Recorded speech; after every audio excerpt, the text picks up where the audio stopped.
Jasmira, hindi ako susuko, Jasmira. 3 taon tayong nagkasama at imposibleng nakalimutan mo na kaagad yun. Alam kong mahal mo pa rin ako at babalik ka rin sa akin. Seryosong wika ni Jonas. Halos 1 oras nang nakasara ang pintuan ng unit ni Jasmira pero wala pa rin siyang balak na umalis. Gusto niya pa rin makausap ang dalaga. Wala siyang balak sumuko lalo na at mas na-realize niya na ngayon kung gaano niya kamahal ang dalaga. Sir, pasensya na po pero kailangan niyo na pong umalis. Hindi na po kayo pwedeng magstay dito. Wala naman talaga siyang balak na umalis pero pinapalayas na naman siya ng guard. Muli siyang napatitig sa pintuan ng unit ni Jasmira. Sa totoo lang, nasasaktan siya sa mababaliwala na ginagawa nito sa kanya. Pero ano pa nga bang magagawa niya? Ayaw na siyang harapin ng dalaga at isa pa, ayaw niya na rin istorbohin ang pamamahinga nito. 10 oras na din ng gabi at kailangan niya na ding magpahinga. Masyadong mahaba ang araw niya ngayon. Marami pa namang time para makausap niya si Jasmira eh. Mahal siya nito at hindi siya nito matitiis, lalo na kapag patuloy niyang ipinapakita ditong pagsisisi niya. Sa naisip niyang yun, mabilis na siyang naglakad paalis. Diretso na siya ng bahay kung saan sila nakatira ni Jasmira noon.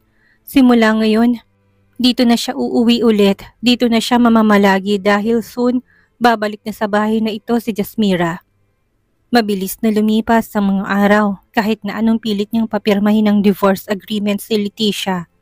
Ayaw talaga nito. Lahat yata ng kondisyones na pabor dito ibinigay niya na. Pero wala pa ring epekto. Ayaw talaga sa tuwing nag-uusap sila, nauuwi ang lahat sa away. Kagaya na lang ngayon, kausap niya na naman si Leticia pero nag-umpisa ng tumaas ang tensyon sa pagitan nilang dalawa. Ano ba? Ilang beses ko bang sinabi sa'yo na hindi ko pipirmahan yan? Mananatili mo kong asawa kahit na anong mangyari, Jonas. Galit na sigaw sa kanya ni Leticia. Kaagad niya namang naikuyom ang kanyang kamao. Nakakaubos na rin ang pasensyang ugali nitong si Leticia. Pero wala siyang magagawa. Kailangan niyang gawin ang lahat para lang pirmahan ni Leticia. Ang divorce nila para sa ganun, muling bumalik sa piling niya si Jasmira. Hindi na kita ituturing na asawa, Leticia. Simula nung nalaman ko makailang ulit mong panloloko sa akin, tinuring ko nang hiwalay tayo, kaya huwag ka nang umasa pa. Hindi na babalik sa dati ang relasyon natin, kaya kung ako sa'yo, pirmahan mo na ang dapat pirmahan at umalis ka na sa buhay ko. Seryoso niyang sagot dito. Hindi niya na alam kung makailang ulit na nilang pinagtatalunan ang ganitong bagay. Pero isa lang ang sigurado siya, masyado nang nakakasawa. Nakakapagod nang makipagtalo sa isang taong masyadong makitid ang utak. Hindi ako papayag. Pagkatapos ang lahat-lahat, hihiwalayan mo ko? Sa palagay mo ba kapag pumirma ako sa divorce agreement na yan, magiging masaya ka? No, hindi na, Jonas, dahil kahit na anong mangyari, hindi ka nababalikan ng tangang si Jasmira. Galit nitong singhal sa kanya. Hindi niya naman mapigilan ang maikuyom ang kamao. Sa lahat ng ayaw niya, ay ang marinig mula sa bibig ng ibang tao na nakakasuklab na pang-insulto sa pangalan ni Jasmira. Hindi na siya papayag. Simula noon inamin niyang mahal niya si Jasmira. Ayaw niya na kahit na sinong kukutya sa pangalan nito. Hindi pwede. Watch your words, Leticia. Si Jasmira ang mahal ko at wala nang karapatan na kutyain siya ng ganyan. Galit ng wika dito. Malakas naman tong tumawa. Mahal? Talaga lang ba, Jonas? Mahal mo nga ba siya? Dahil sa natatandaan ko, makailang ulit mong ipinamukha sa kanya noon na akong mahal mo. Kaya nga hiniwalayan mo siya, hindi ba? Tinalikuran mo siya dahil akong mahal mo. Galit nitong sigaw sa kanya. Mapakla naman siyang tumawa. Oo, aminado niya na nagawa niya yon. Pero pinagsisisihan niya na. Na-realize niya si Jasmira ng mahal niya at mananatili si Jasmira sa puso niya hanggang sa wakas. Noon yun, nasabi kong mga bagay na yun noon. Dahil akala ko, ikaw talagang babaeng para sa akin. Pero sa paulit-ulit na panloloko ginawa mo sa akin, hindi kita mapapatawad, Leticia. Nakakadiri ka. Yamot niyang wika at pagkatapos sabihin ng katagang yun, muli niyang dinampot ang divorce agreement at muli inihagis sa mukha nito. Pirmahan mo na yan para matapos ng lintik na pagsasama na to. Galit niyang utos dito, kaagad naman itong dinampot ang nasabing papel at sa mismong harapan niya. Walang sabi-sabing basta na lang nitong pinunit yon. No! Manigas ka, Jonas. Hinding-hindi ako makikipaghiwalay sa kahit na anong mangyari. Sa buhay na ito, marami kang utang sa akin, kaya mananatili mo kong asawa hanggang wakas. Galit nitong sigaw sa kanya. Shut up! Galit niya ring sigaw. Hindi niya na din napigilan ang sarili niya at kusa nang lumipad ang isa niyang palad at diretso yung dumapo sa pisngi nito. Kung nagulat siya sa ginawa niya, napansin niyang mas matinding pagkagulat sa mga mata ni Leticia habang nakatitig sa kanya. Walang hiya ka. Nagawa mo kong sampalin ng dahil lang sa Jasmira na yan? Galit nitong sigaw sa kanya. Sunod-sunod ang pagpatak ng luha sa mga mata nito kaya hindi niya mapigilan ng maikuyom ang kanyang kamao. Hindi lang yan ang matatanggap mo sa akin kapag nagmatigas ka pang manatili sa tabi ko, Leticia. Tandaan mo, gagawin ko lahat para makalpas sa lintik na kasal natin kaya humanda ka. Galit niya ring sigaw pabalik dito. Hindi niya napinansin pa yun at mabilis na siya din itong tinalikuran. Nasyado ng mainit ang sagutan nilang dalawa ni Leticia at baka hindi lang siyang palang matatanggap nito sa kanya. Kapag nagpatuloy pa sila sa kanilang discussion, siguro kailangan na muna niyang magpalamig. Isa pa kailangan niya na din palang puntahan si Jasmira. Miss na miss niya na si Jasmira at gusto niya na itong makita ulit. Kanina pa siya nag-aabang dito mismo sa harapan ng pintuan ng condo unit ni Jasmira. Ayaw niya sanang papasukin ng gwardya pero nadala siya nito sa maayos na padulas. Wala namang imposible kapag may pera ka eh. Isa pa, balak niyang bumili ng unit dito mismo sa condo building na ito para mabilis niyang mapuntahan si Jasmira dito sa unit nito. Bitbit ang isang bukos ng red roses at paper bag na kulay orange na naglalaman ng mamahaling regalo. Hindi siya mapakali. Kanina pa siya nagpapalakad-lakad sa hallway at umaasa na sana dumating na si Jasmira. Ayon kay Gray, nagtatrabaho umano si Jasmira sa isang kumpanya at mga ganitong oras ang uwi nito kaya inabangan niya na. Kapag kasi nakapasok na si Jasmira sa loob ng unit nito, hindi na kasi ito talaga lumalabas kahit na anong doorbell ang gagawin niya. Nagtagumpay naman ang paghihintay niya sa dalaga dahil ilang saglit lang, bigla niya napansin ang pagbukas ng elevator. Kaagad na gumuhit ang matamis na ngiti sa labi niya sa pag-asang si Jasmira ang dumating. Pero ngiti na yun ay kaagad nang napawi na kaagad na sumalubong sa kanyang paningin ang nakangiting mukha ni Jasmira habang may nakakbay dito na isang lalaki. Kung nagulat siya sa kanyang nakita, mas nagulat yata si Jasmira. Napansin niya kasi natigilan ito habang nakatitig sa kanya. Ano na naman ang ginagawa mo dito, Jonas? Hindi ka ba talaga titigil? Ilang beses ko nang sinabi sa'yo na ayaw na kitang makita. Galit itong wika sa kanya. Mari naman siyang napahawak sa kanyang dalang red roses at regalo at walang sabi-sabing mabilis ang hakbang na naglakad palapit kay Jasmira. Nang makalapit siya, basta niya nalang hinaklit ang isang kamay ni Jasmira at hinila palayo sa lalaki. Jasmira, anong ibig sabihin nito? Sinong lalaking kasama mo? Galit at seryosong boses na tanong niya dito. Ano ba? Ano bang problema mo ha? Galit ting sigaw pabalik sa kanya ni Jasmira. Tinabig pa nitong kamay niyang nakahawak sa braso nito kaya nabitawan niya ito. Galit din naman siyang hinarap na lalaking kasama nito. Pare, anong ginagawa mo dito? Don't tell me na hanggang ngayon hinaharas mo pa rin ang girlfriend ko. Seryoso namang tanong sa kanya ng lalaking kasama ni Jasmira. Matalim ang mga matang tinitigan niya ito at walang sabi-sabing dinuro. You? Who are you? Girlfriend mo si Jasmira?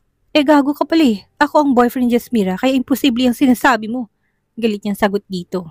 Kaagad naman nagsalubong ang kilay ng lalaking kasama ni Jasmira na kung hindi siya maaaring magkamali ang pangalan ng lalaking ito ay Gerald Reyes.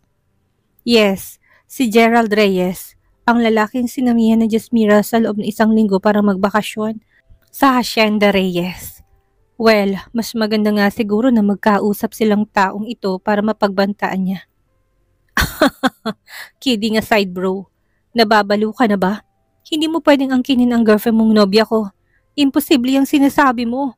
Nakangisi nitong sagot sa kanya at sa mismong harapan niya, walang sabi-sabing basta na lang nitong hinalikan si Jasmira sa noo. Kaagad na sumambulat ang matinding selos sa kalooban niya at hindi niya na namalayan na nabitawan niya na pala ang hawak niyang red roses at regalo. Biglang nagdilim sa kanyang lahat at walang sabi-sabing muli niyang hinila si Jasmira mula sa lalaking nakahawak pa rin dito. Ano ba, Jonas? Nahihibang ka na ba? Bitawan mo ko! Galit na sigaw ni Jasmira sa kanya, kaya lang parang wala siyang narinig. At patuloy pa rin siya sa paghila kay Jasmira hanggang sa naramdaman niya na lang ang pagtama ng isang kamao sa pisngi niya. Hindi niya namalaya na nasuntok na pala siya ni Gerald Reyes. Shit! Shit you! Wala kang karapatan na bastusin ng ganyan ang girlfriend ko. Jasmira is mine! Mine, naintindihan mo ba? Galit na sigaw sa kanya ni Gerald Reyes. Para naman bigla siyang nagising sa katotohanan. Nalilisik ang mga matang tinitigan niya din si Gerald Reyes habang nakakuyom ang kamao. Hindi pwedeng maging sayo siya. Unang dumating sa buhay ko si Jasmira, kaya hindi mo siya pwedeng agawin sa akin. Galit niyang wika dito, kaya lang mas mainit yata sa kanya si Gerald Reyes dahil muli siya nitong inambahan ng isa pang sapak. Ngunit mas mabilis siya dahil bago pa tumamang isa pa nitong suntok, binigyan niya na ito ng isang flying kick. Tinamaan to sa sikmura na siyang dahilan, kaya humandusa ito sa malamig na sahig ng hallway. Gerald! Gerald! Narinig niyang sigaw ni Jasmira. Akmang dadaluhan pa sana siya si Gerald pero maagap niya itong hinahawakan sa kamay. Anong ginawa mo sa kanya? Anong ginawa mo kay Gerald? Galit nitong sigaw sa kanya. Nagulat naman siya, lalo nang mapansin niyang mga mata ni Jasmira na nakatitig sa kanya ng puno ng puot.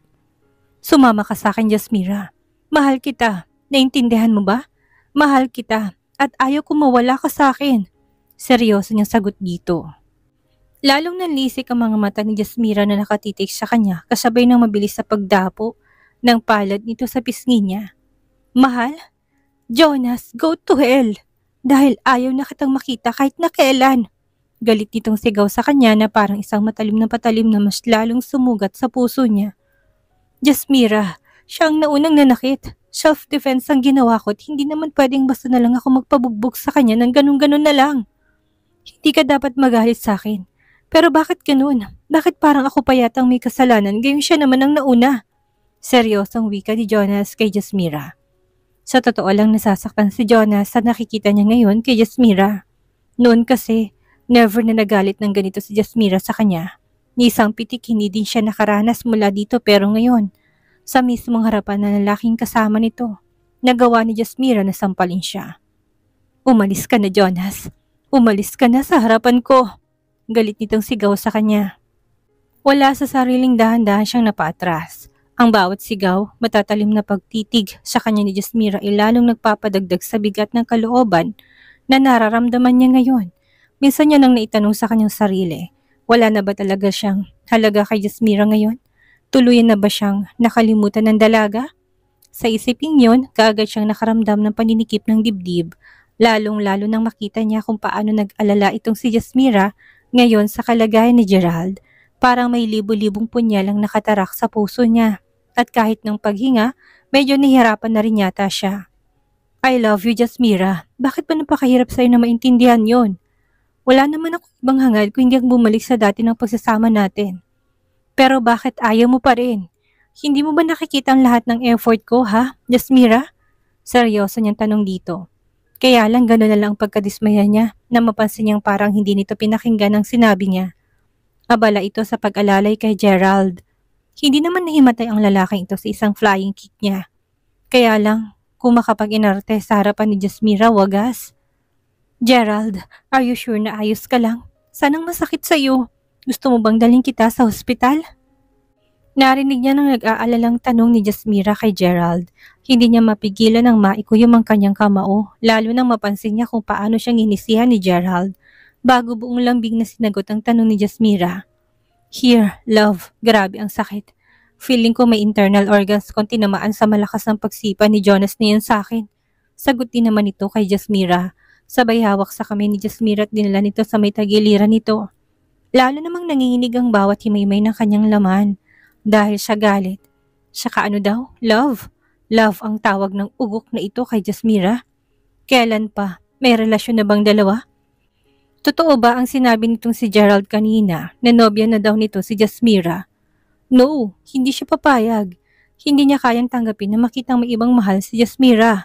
Ginagawa niya na lahat ng effort na alam niya para muli itong bumalik sa piling niya. At ayaw niya masayang yun. Hindi pwede. I am sorry, love. Kaya mo bang tumayo? Pasok ka na muna sa unit ko. Titingnan ko kung ano magagawa ko dyan sa injured mo. Narinig niya namang sagot ni Jasmira kay Gerald na naging dahilan kaya lalong nagsalubog ang kilay niya. Lalong-lalo na ramdam niyang pag-alala sa boses ni Jasmira habang sinasabi ang katagang yun. Love? Love ang tawagan nila Jasmira at Gerald. Kung ganun, huli na ba siya? May iba na bang lalaki nagmamay-ari sa puso ng babaeng minsan niya nang sinaktan? Mariin niyang naipikit ang mga mata niya. Gusto niyang ikumpirma kay Jasmira kung may relasyon na ba ito kay Gerald pero hindi niya kaya. Natatakot siya na posibleng maging sagot nito. Sa naisip niyang yon, hindi niya mapigilan ng maikuyom ang kanyang kamao. Malakas siyang tumikim upang muling makuha ang atensyon ni Jasmira. Mukha kasing nakalimutan ni nito ang presensya niya dahil kay Gerald na lang nakatuon ang buo nitong atensyon eh. What? Hindi ka pa ba aalis, Mr. Alarcon? Galit itong singhal sa kanya. Kung gaano to kalambing kay Gerald, siyang kay Gaspang naman ang pakikitungo nito sa kanya ngayon na para bang siya itong pinakawalang kwentang lalaki sa balat ng lupa. Jasmira, please. Wag naman ganito. Bakit ka pa ganyan sa akin? Alam kong galit ka sa akin pero wag mo naman akong iwan. Mahal kita.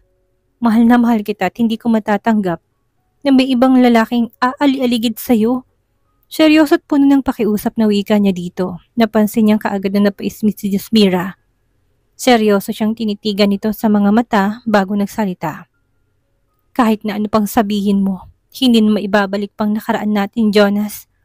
Tapos na ako sa'yo at kahit na ano pang mangyari, hindi na ako babalik pa sa'yo.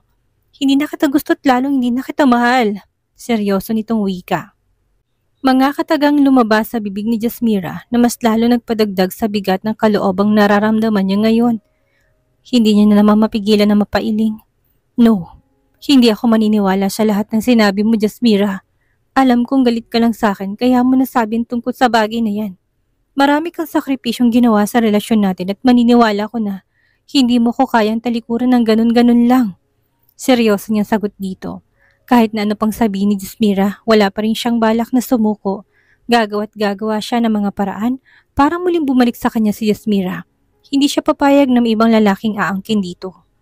Nagawa ko na, Jonas. Nagawa ko ng talikuran ka kaya tumigil ka na. Hindi ba't ito naman ang gusto mo, hindi ba? Nakalimutan mo na ba na kailang ulit mo ako itinaboy sa buhay mo? At ngayon nakita mo naka-move on na ako, saka kababalik sa akin na para bang walang nangyari? Seryosong tanong ni Jasmira kay Jonas. Siguro nga mas maganda na mag-usap sila ngayon. Once and for all, dapat siguro magkalinawan na sila para itigil na ni Jonas na itong paghahabol sa kanya.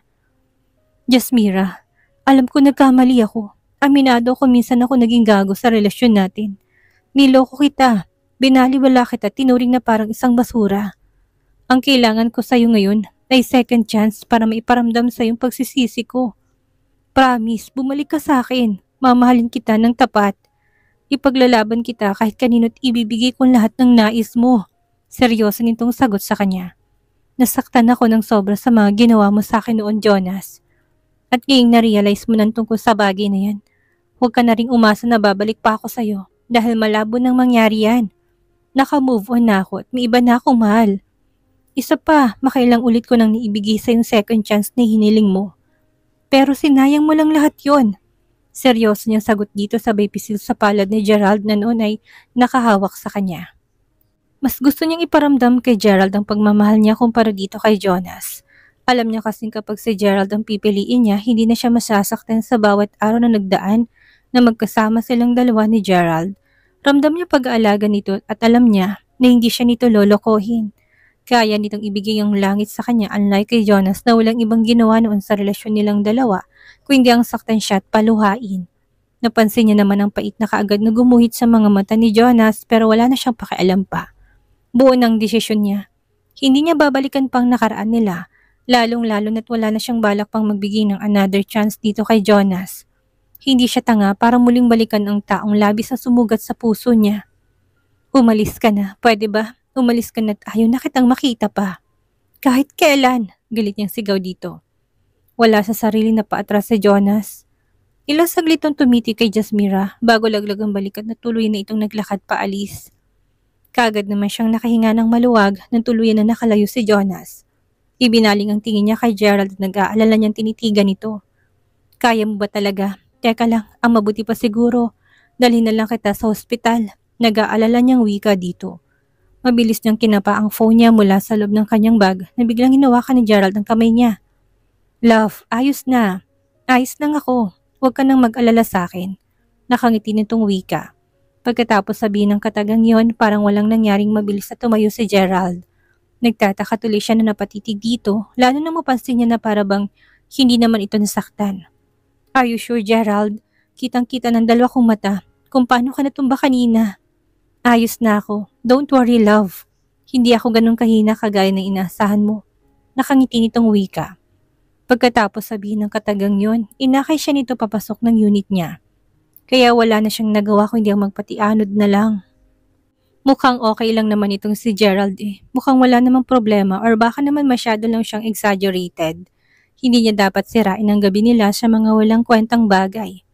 Samantalang si Jonas naman, diretso na naglakad patungo sa kanyang kotse. Mabigat ang bawat takbang at ramdam ang bigat ng kanyang kalooban. Hindi niya inaasahan ng ganun lang kabilis para kay Jasmirang talikuran siya. Hindi niya kayang tanggapin at hindi niya rin kayang tuluyan itong mawala sa piling niya. Pagdating ng kotse, mabilis siyang sumakay at humarurot paalis. Diretso siya sa isang bar para uminom ng alak. Alam niyang bawal siyang magpakalango sa alak pero hindi niya nakaya. Sobrang sakit na at kahit na saglit lang, gusto niyang makalimot. Kahit na saglit lang, nakalimutan man lang sana niyang sakit na naramdaman ng puso niya.